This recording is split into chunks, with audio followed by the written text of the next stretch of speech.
Finally, we're back in the Magic universe for Lorwyn Eclipsed. This is going to be a Lorwyn Eclipsed set review. We're going to be going through in color order, so Wooburg, starting with white, and talking about all the cards, especially with respects to limited and standard and brawl and commander. And if I happen to think of something, or somebody in chat happens to think of something for, I don't know, modern, we'll bring that up too. I'm not sure how modern ready this set is, because this is a standard release. There's a couple of new mechanics and kind of keyworded old mechanics in this set. And one of the biggest themes in the set is actually +1/+1 and -1/-1 counters, more so -1/-1 with this new blight mechanic, which I'm really excited about because I love some -1/-1 counters. Oh, thank you, 12 Most Hated, for the sub. Are y'all ready? Are we going to cover the commander cards? Maybe it would probably be separate. We will be covering the main set, which is actually not that big, and the bonus sheet, because those are what's draftable. The commander set, which is these down here, includes a lot of reprints, but it's also just not going to be coming to Arena as far as we know. They might end up bringing the 2 pre-con commanders, or I guess 4 pre-con commanders in. But as far as I'm aware right now, they are not. So I'm not going to be covering it because, hey, guess what? I'm a digital gamer. Unless people really want to see it, then we can do it. Maybe I'll do it like on another day. So let's get started with Adept Water Shaper. Adept Water Shaper, 3 mana, 3/4. We're starting with a rare. Other tapped creatures you control have indestructible. Now, they've added a lot of tap synergy to standard recently, kind of starting with some of the mount things and mount-related things with Thunder Junction, and then moving through to the Survivors and Duskmourn, and then just ways to tap things to get extra abilities. And something notable is Springleaf Drum, I believe, is in this set. So Springleaf Drum plus Adept Water Shaper lets you give things tapped and then make them indestructible. I feel like this would be a pretty strong card because this thing just lets you attack with other creatures as long as they're not vigilant, and they're indestructible while they're attacking. It has a 3/4 stat line, which means that it's also pretty good at just sitting there and blocking. Yeah, you can use it with in web/web sling, depending on if you're playing on Arena or in paper, because that way you'll have tapped creatures, you can return them in the hand, do stuff. Yeah, Adept Water Shaper to me seems like a solid pick. Not necessarily something that's like a crazy bomb out of control, but absolutely a good, well-statted card with a strong ability. It does not give itself indestructible, but if you can find ways to protect it, that's pretty nice. If only if it were an ally. No, it's a Merfolk Cleric. So Merfolk in this set are not blue-green, they are blue-white. So if you're wondering what's going on with the different typal themes in this set, that's one of them. Are the cards in alphabetical order? They are in color alphabetical order. So it's going to go like A to Z in white, then A to Z in blue, black, red, green, then colorless, and then lands. Yeah, colorless. Oh, multicolored, colorless, and lands. That's, it is not exactly set order because it's not starting on the 2, I guess, colorless non-artifact cards in the set. Ajani cares about Kithkins. I care about Kithkins too. Ajani, Outland Chaperone. So Ajani is one of 2 planeswalkers that is in the story and thus in the set. Ajani and Oko. And Ajani is, yeah, he's pretty much showing up to rescue the Strixhaven kids. And he helps heal Tam and Marilyn. He's a 3 mana, 3 loyalty with a plus to make a Kithkin. I think he's probably less about caring about Kithkin and more about just building and supporting an army. Can deal 4 damage to a tapped creature. -8, look at the top X cards of your library where X is your life total. Put any number of non-lane permanents with mana value 3 or less from among them into the battlefield. Oh, that's kind of similar to one of the Elspeth's abilities, I feel, but better. This is very, very good for limited. I will say anything that pluses to make a creature is usually a very, very, very good card. And something that is plussing at 3 mana to make a creature makes this an absolute bomb. It also has this flexible like removal ability on the minus. It's not that strong, but in limited, that's enough to kill, say, the flyer that's attacking a Johnny, while he's plussing up and making these Kithkin. Kithkin care about having lots of creatures out, doing buffs based on the number of creatures, and similar like community-themed things. So yes, it will go well with green and white, but also you never need to ult with this Ajani. This is just a nice card.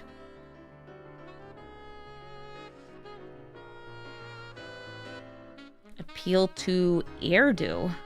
Also, yeah, I would put this in a lot of tokens decks. Token decks where I'm currently running Bossry, I could see putting in Ajani. Appeal to Erdu, 4 mana instant with Convoke, meaning you can tap your creatures like those Kithkin tokens to help pay the cost.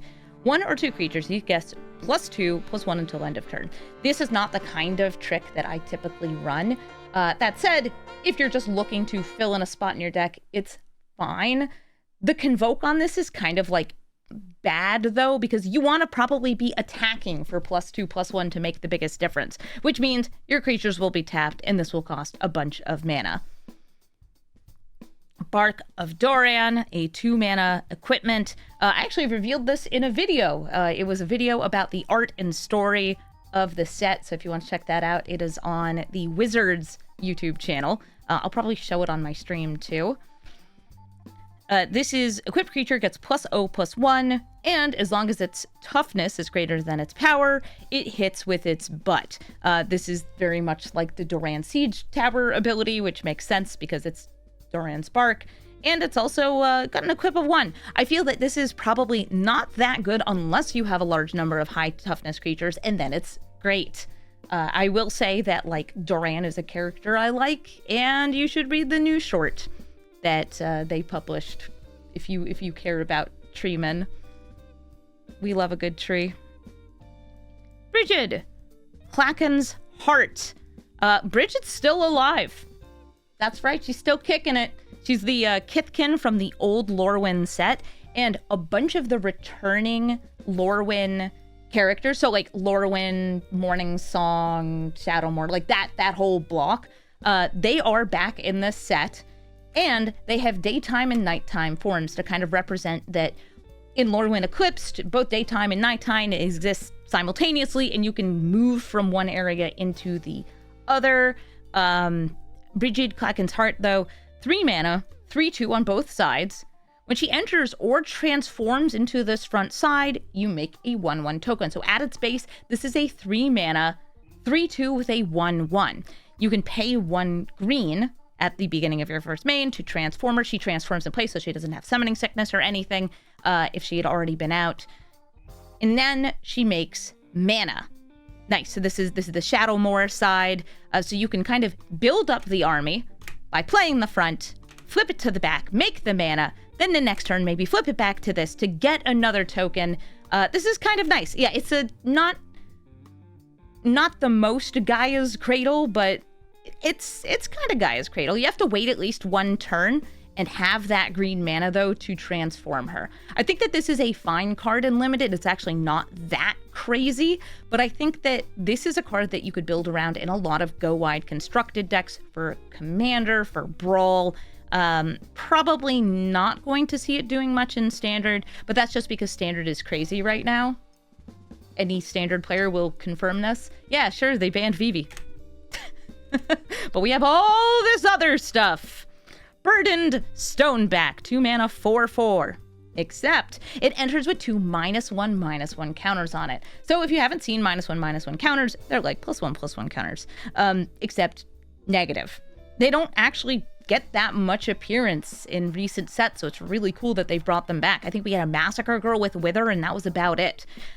Creatures with -1/-1 counters, though, really benefit from the things in the set that allow you to remove or move counters. For 2 mana, you can remove a counter from the Burdened Stoneback in order to give any creature indestructible, but only at sorcery speed. That doesn't matter too much to me, though, because it's kind of like, this is a 2 mana 2/2 that can both give indestructible and also become a 4/4 over time. This seems really solid to me for Limited, just because, yeah, it fits in with the -1/-1 counter theme. It has this, like, stats that grow over time, even though it takes mana. And it could allow you to like swing in on a risky swing by giving the indestructible, even though you do have to pay 2 mana. That's I would say the downside. Nice card for limited. If there's a -1/-1 counter theme deck you're building in white, it would probably be a consideration, but it's probably not so good. Yes, it does say remove a counter. You could also remove a beneficial counter or a different counter that's causing problems on it. But it's meant to be with its -1/-1.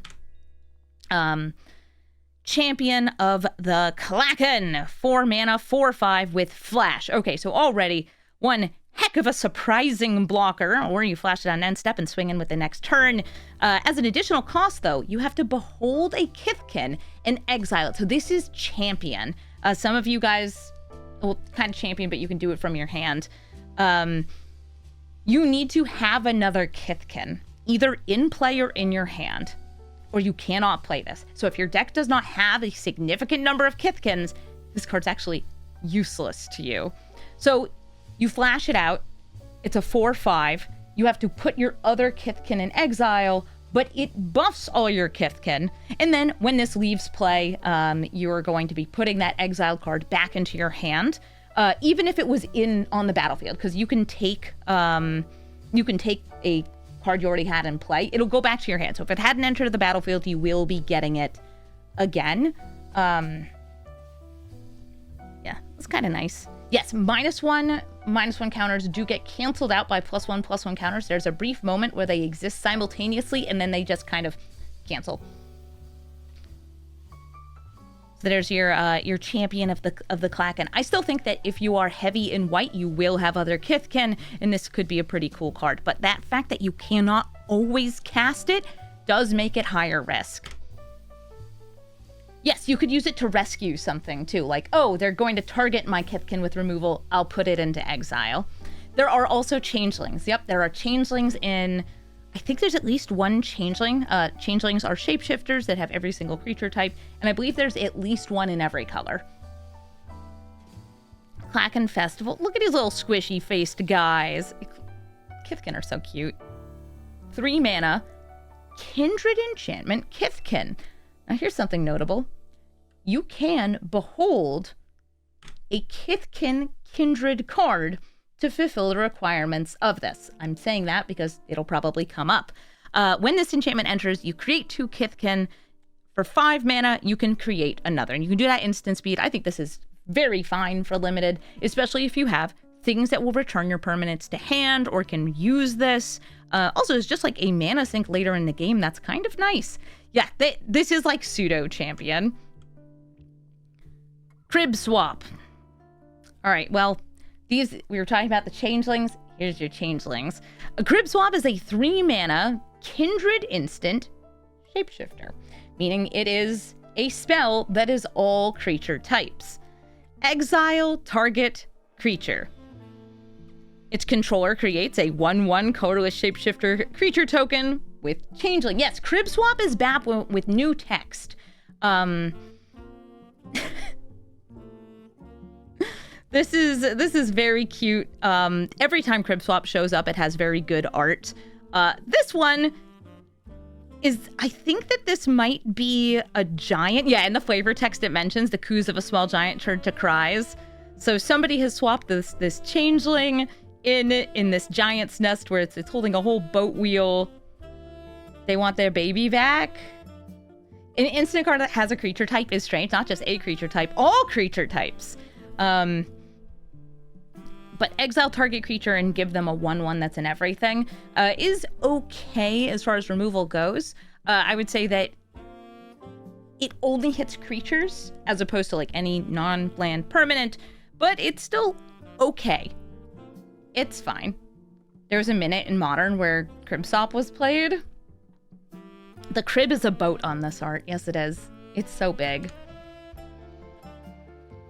Curious Colossus.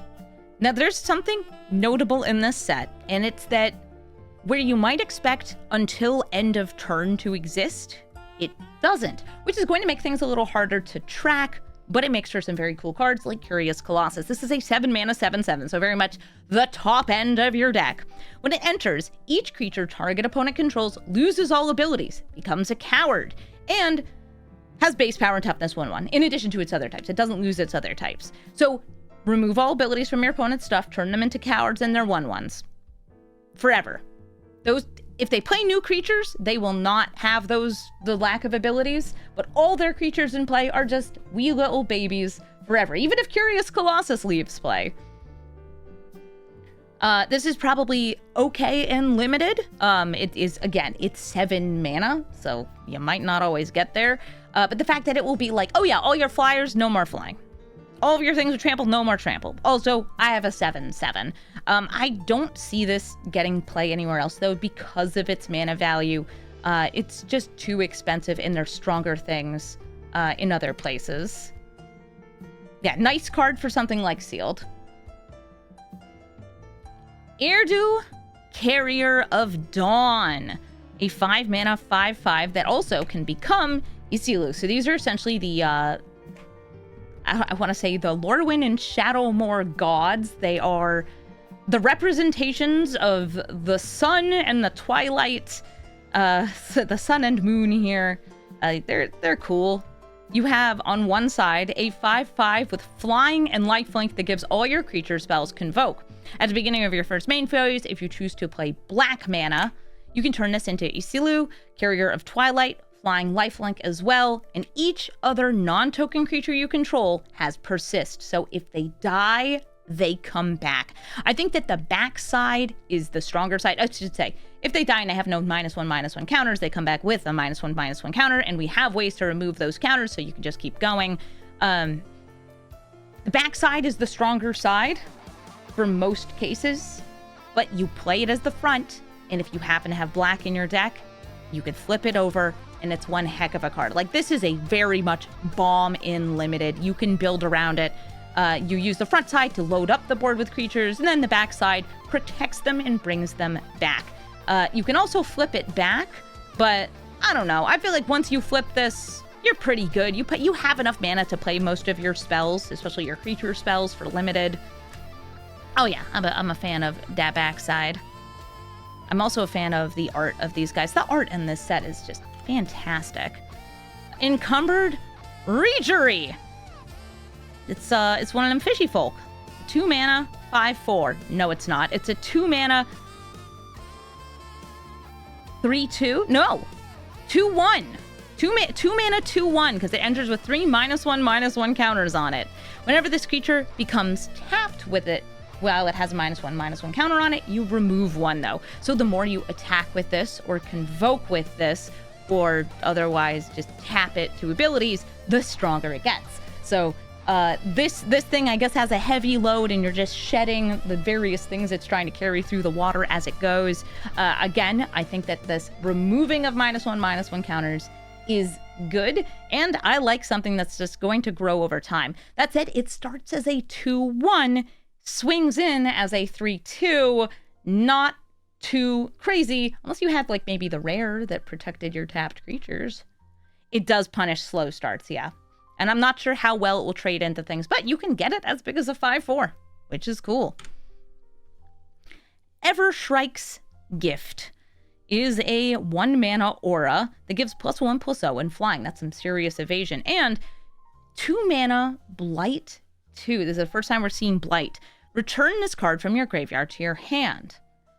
As a sorcery, you can activate this ability, and you need to put 2 -1/-1 counters on a creature you control to do it. Now, again, there are creatures that have ways to remove those counters, but if you really want to give flying, you may have to kill one of your creatures. You may need to just make one of them weaker in order to give it that evasion if you want to bring this back. But it is cool that this is something that's a recurable aura. You just have to be mindful of the way that it's going to kill your creatures. I think that anything, though, that's just like, it's 1 mana, +1/+0, and gives flying, it's fine. Definitely playable in a lot of limited decks just to give you evasion. Because we haven't seen that many flyers yet, other than the mythic rare gods. And that doesn't really count. Yeah, it's a callback to Evershrike.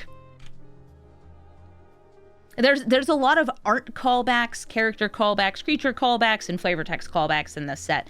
In fact, if you look at the artists that did a lot of work in this set, you're going to notice, oh, there's a lot of familiar faces here. Very cool stuff. Flock Imposter. I was saying before that these birds kind of look like mustachioed bustards. They're very cute. This is a 3-mana 2/2. It's a changeling. It has flash and flying. It also has a rescue effect. When this creature enters, you could return up to one other target creature you control to its owner's hand. So if somebody's targeting your card with removal, you can bring it back. Or if you just want to get your enter the battlefield again, you can. This is all creature types though, so it fits in with any typal synergy. And it's also a 3-mana 2/2 flyer with flash. So like, boom, there it is.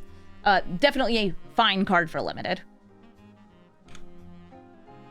Gallant Fowl Knight. Yep, that's a Kithkin on a chicken. Kithkin usually ride like goats and chickens and stuff because they're little guys. He's just a little guy. Somebody saying, Sam and Rebecca Gay did art for this set. Nice. I found out that they have no relation. Sam Gay and Rebecca Gay are not related. They both do magic art. But Sam had taken, I think, a watercolor class under Rebecca at some point. Like some class that she had been leading, which is cool. Just be like, yeah, no relation, same name, do work with the same company. Gallant Fowl Knight is a 4-mana 3/4. When this creature enters, creatures you control get +1/+0 until end of turn, and Kithkin gain first strike until end of turn. This is definitely kind of like a curve filler, but that's not bad. Sometimes you see this ability on a 5-mana card, and then it's a lot more of a reach. I think on a 4-mana card, it's just fine. And giving the bonus first strike to Kithkin is very nice. Gold Meadow Nomad. Even more Kithkin. This is a 1-mana 1/2. Nice stats. And if it dies, you can exile it from your graveyard to make another 1/1. I think that this is actually a really solid ability of just like, yeah, it sticks around, it has fine stats, and when it's gone, you can get another. If you have some way to discard it or mill it, you can use this ability just straight from the graveyard. This could also just be like, yeah, I'm going to blight this creature, and then I get the 1/1 from the graveyard later. Keep Out. Those are the Shadowmoor Kithkin. Very protective of their homes. This is a 2-mana instant, 4 damage to target tapped creature or destroy target enchantment. We've seen like 1 enchantment so far. This is a flexible piece of removal. Can't kill everything, but it's fine to have 1 of, maybe 2 of even, in your deck if you just need to have removal. Kin Binding. Ooh, a rare enchantment. Creatures you control get +X/+X, where X is the number of creatures that entered the battlefield under your control this turn. At the beginning of combat on your turn, you do get a creature. You get a 1/1. So no matter what, once you go to your combat, your creatures will be getting +1/+1. But this buff is only really active on your turn unless you have creatures with flash or spells that make creatures at instant speed. Yeah, this is Destroy Evil at Home. It's not nearly as good. Kin Binding to me is the kind of card I would play because it spits out tokens every turn, and I'm just a sucker for tokens, but I don't think it's that amazing for limited just based on what I've seen so far. Still a kind of cool design and can become an overrun pretty easily, but if you're top decking, it's late in the game, not as good. Kinsbale Aspirant. Oh, she is very bow-legged. I like that she's posing just like this guy. Like, yeah, I too can hold my sword, except mine is a spade. 1-mana 2/1, except it's not just a 1-mana 2/1. You have to behold a Kithkin to get that price. Otherwise, you have to pay 2 mana, and it's a 3-mana 2/1. But whenever another creature you control enters, it gets +1/+1 until end of turn. Again, if you're a Kithkin heavy deck, this Behold a Kithkin, which can work with the changelings, is not that much of a tax. This could be a really sweet aggro card if you have a lot of Kithkin in your deck. Because like landing some 2/1s on turn 1 is usually pretty nice, but it has that risk of not working. Also, it has that like growth mechanic. Yes, Margaret Organ Keane returned to do art for this set. You're gonna see a lot of like magic artists you haven't seen in a while, and these kind of like, I don't know, older looking arts. They look more like the old Lorwyn arts because it's the same artist. Christoph, thank you for the sub. Are Kithkin real? I mean, they're a creature type in Lorwyn Shadowmoor. Kinscare Sentry. I think that's how you say that. 2 mana, 2/2 rare soldier. A first striking, life linking card. I like that. Whenever it attacks, you can put a creature card with mana value X or less from your hand into the battlefield tapped and attacking, where X is the number of attacking creatures you control. This to me seems like a very solid card for limited, and because it's not casting the card, you can actually use that to get around additional costs like the Kinsbale Aspirant. I could see this playing really nicely with the Rescue Changeling too, where you like swing in to cheat things in, and then like you rescue this if it's getting blocked badly. But the first strike lifelink on it is very nice. I think that this card is cool. I would see it being decent and limited, first strike lifelink again, and probably not seeing much play elsewhere. Keeper. Oh, look at how shiny its weird whole thing is. Yeah, this elemental is a deer-headed, rainbow-winged moth monster with a proboscis tongue thing. I guess it's a friend though. Looks like it's a friend to Kithkin. Wild. This costs 7 mana. It's a 3/3. When it enters, make X Kithkin, where X is the number of colors among permanents you control. So this is the introduction of Vivid, which is going to count the number of colors you have among permanents. And by the way, that's including itself. So it will always make at least 1 Kithkin. You can tap 3 untapped creatures you control to give this +3/+0 and flying. I would not evaluate this super high, even if I was in a 5-color soup deck, just because it's 7 mana. To me, getting to 7 mana is so hard, but the fact that you could tap multiple batches of creatures and make this into a finisher, that could be pretty rad, especially because it makes tokens for itself. I think, though, if it were a lower cost, it would be a little better, but, like, at 7, tough to justify. Liminal Hold. Ooh, that's cool art, too. 4 mana enchantment. When this enchantment enters, exile up to 1 target non-land permanent an opponent controls until it leaves the battlefield. You gain 2 life. So this is your banishing light of the set. It costs 1 more, but you gain the life. This is fine. Removal. Great. Also comes with a little bit of life gain. Somebody's saying you could reanimate it with Terra. Yes, you could put this in your 3-color Terra deck. The one that just like attacks in and reanimates, because it's a 3/3. Meander's Guide. 3 mana, 3/2 fish. When this attacks, you can tap another merfolk you control. When you do, return target creature card with mana value 3 or less from your graveyard to the battlefield. So this is a wee creature reanimation, but it requires you to have another merfolk. Its stat line on its own, 3 mana, 3/2, is not great. It's fine. But if you do have other merfolk or shapeshifters, that's kind of cool. I think that Meander's Guide has the potential to be just a nice card at 3 mana. Nothing I would seek out too heavily unless I had some graveyard synergy with that, but I don't know if there's that much of that in the set. Moonlit Lamenter. A tree folk. Yeah, we saw a part of a tree folk before. We saw Doran's skin being used as a shield. 3 mana, 2/5. This creature enters with a -1/-1 counter, so it's a 1/4. At 3 mana, that's all right. You can pay 2, remove a counter from it to draw a card at sorcery speed. That seems fine to me. Moonlit Lamenter, it's like, it's gonna sit there, it's gonna block. There's nothing crazy about this, but it has a big booty, so you could blight onto it multiple times and then use that as a card draw engine. A slow, expensive kind of like setup required, but card draw in white is nice to have and limited. Also, if you're building a big booty deck, whether it's Baedor or Felithar or the new Doran, I could see Moonlit Lamenter being very nice in that.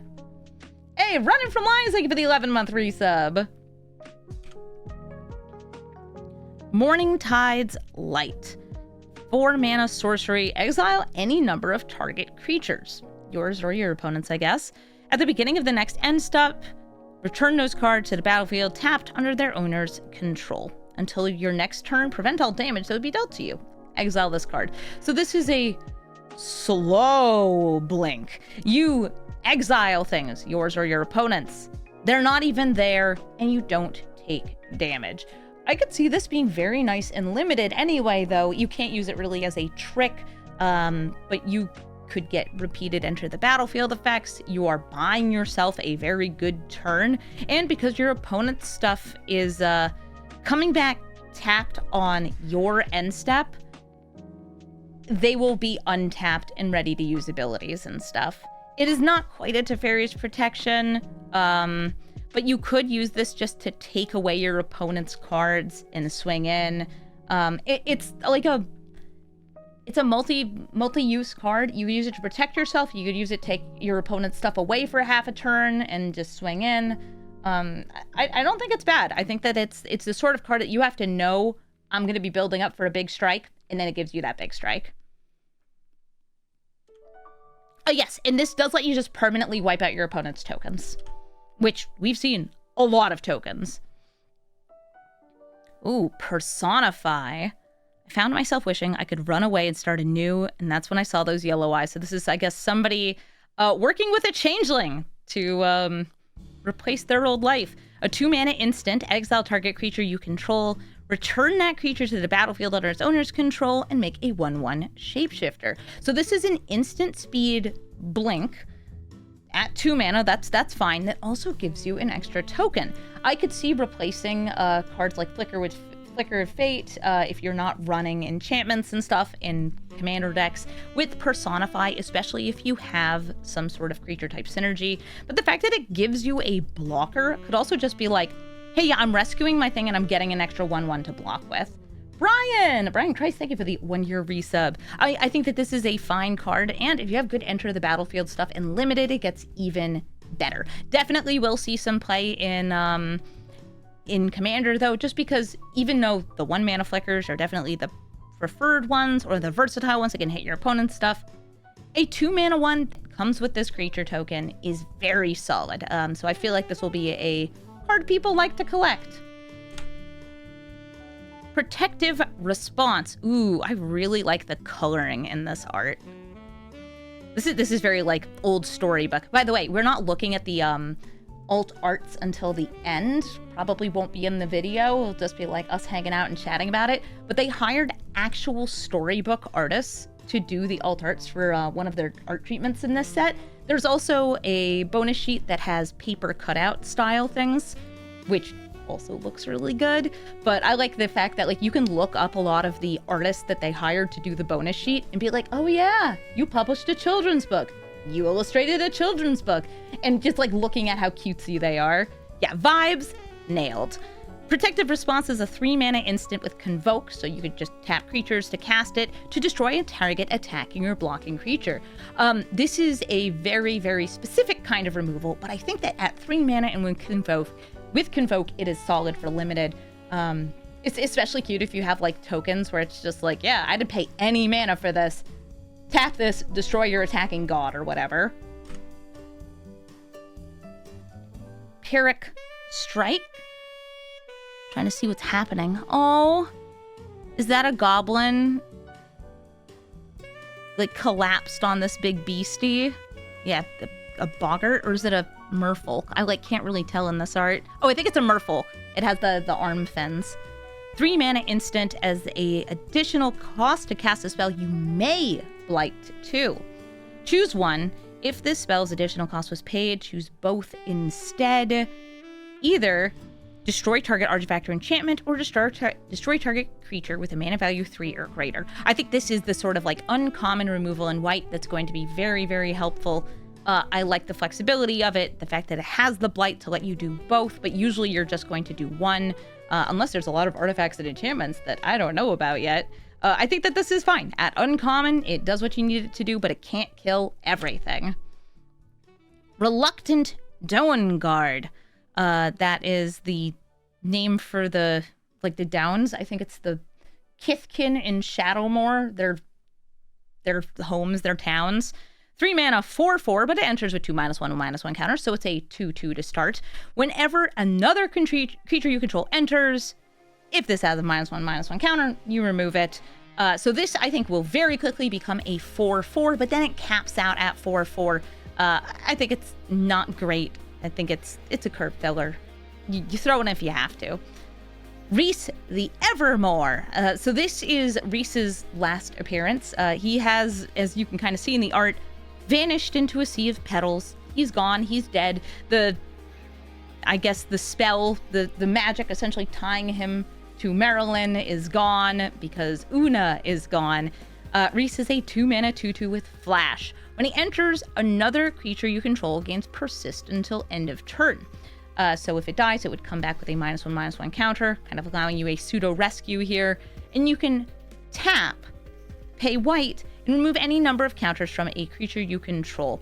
I think that this is just a fine card for limited, and I think that the fact that you can use this to remove counters is very nice if you have a lot of blight.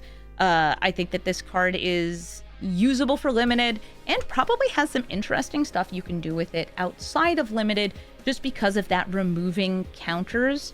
This could allow you to like unlock certain cards that have like time counters on them. It's kind of neat, but some things are only spells. It's only also on creatures you control, so you can't use this to like do weird things to your opponent's vanishing cards. Riverguard's Reflexes, 2-mana instant. Target creature gets +2/+2. First strike, untap. That's a solid combat trick. So yeah, you'll see some play in limited. This will catch you off guard and will make you feel really bad because of that first strike and the untap. Shore Lurker. Whoa, that's a freaky looking fish. 4-mana 3/3 flyer. When it enters, you surveil one. Okay, that's fine. It's a 4-mana 3/3 flyer. It gives you that bonus of surveilling. It's a fish. It's decent. Decent for limited. Nothing too special, but like, we haven't seen that many flyers. Makes it better. Slumbering Walker. So this is a giant on Shadowmoor. The giants are never awake when it's nighttime. 5-mana 4/7, but with 2 -1/-1 counters, so it is a 2/5 when it enters. At the beginning of your end step, you can remove a counter from this creature, any kind of counter. When you do, return target creature card with a power 2 or less from your graveyard to the battlefield. So you could use this to continuously reanimate little things, and if you have a little thing that comes in and blights a creature, you could actually intentionally blight your Slumbering Walker, so you keep getting this ability in your end step. I don't think that's bad. I think that's solid for limited. You will have little guys. Spiral into Solitude. Whoops. Enchanted creature can't attack or block. Okay, so it's a pacifism. You can pay 2, blight 1, sacrifice the aura to get rid of the enchanted creature. Okay, so it's like a pacifism that you can turn into a full exiling removal at a higher cost. But you can do that at instant speed. So like if somebody's about to kill your creature, you could be like, oh, I have 2 mana up. I'm going to blight that creature that they're killing anyway and exile the thing that's been spiraled into solitude. It's whatever as far as removal goes. Not my favorite.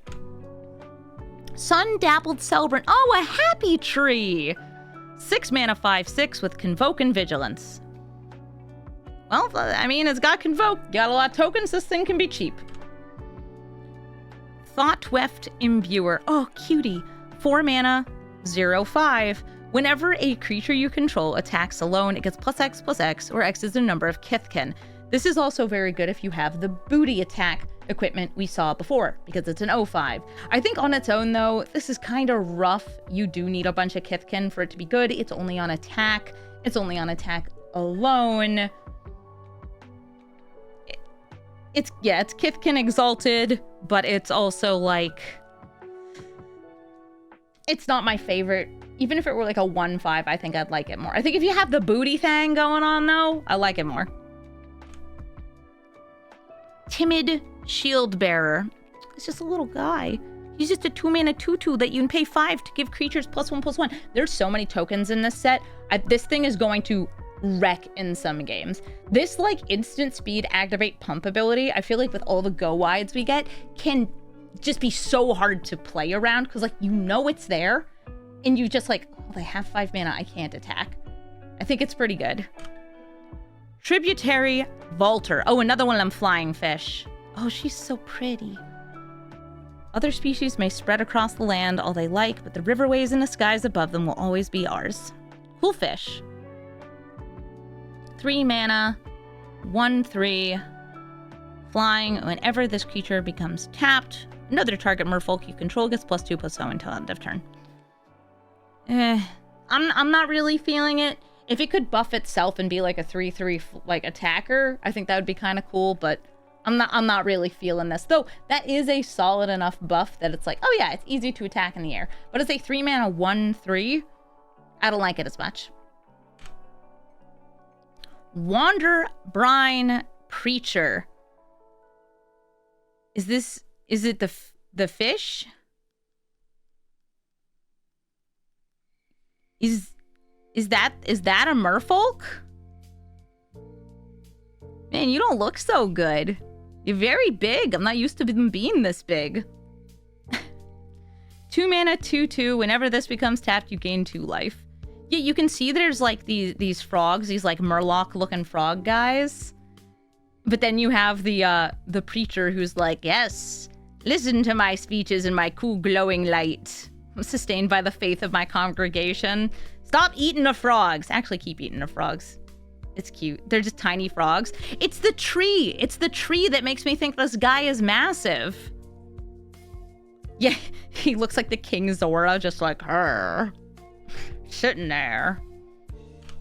Wanderbrine Trapper. Whoa, that's gorgeous art. Very nice colors. A 1 mana 2/1.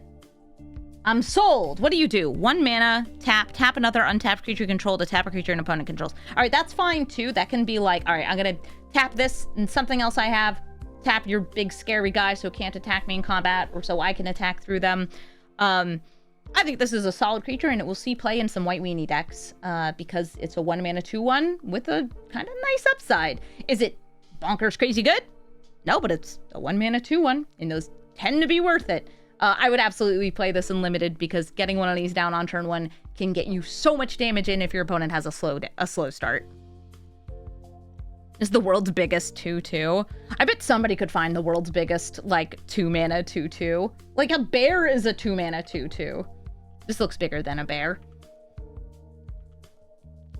Winnowing. Huh. A 6 mana sorcery, but it has Convoke, so you could tap your creatures to help cast it. For each player, you choose a creature that player controls. Then each player sacrifices all other creatures they control that don't share a creature type with the chosen creature. So this is not a full board wipe. It's I pick a creature, well, you get to pick, like, I pick one of my creatures, I pick one of your creatures. If all my creatures have the same creature type, they all live. If their creature has no other creatures that share a type with it, they would just get to keep the one.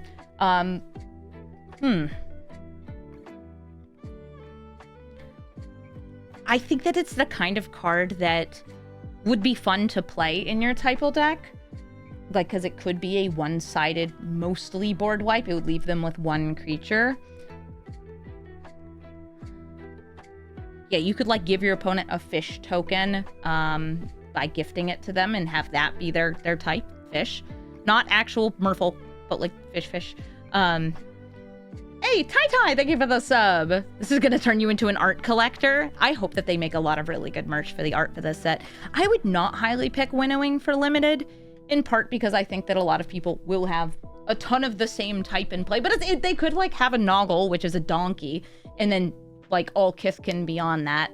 Yeah, I feel like this is a card I would play in Commander and not really outside of Commander. So that's white. I would say that the card is looking like, or the cards we've seen so far are kind of like medium power. This isn't like crazy bonkers fast. I would actually say that it's kind of like in the middle as far as speed for just white. And white is usually one of the most aggressive colors.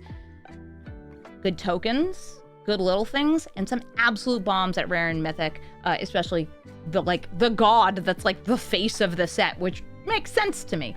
I would say white, though, looks good. Looks like it has a lot of good support from within its colors. And I'm looking forward to seeing, like, what we get on multicolored later.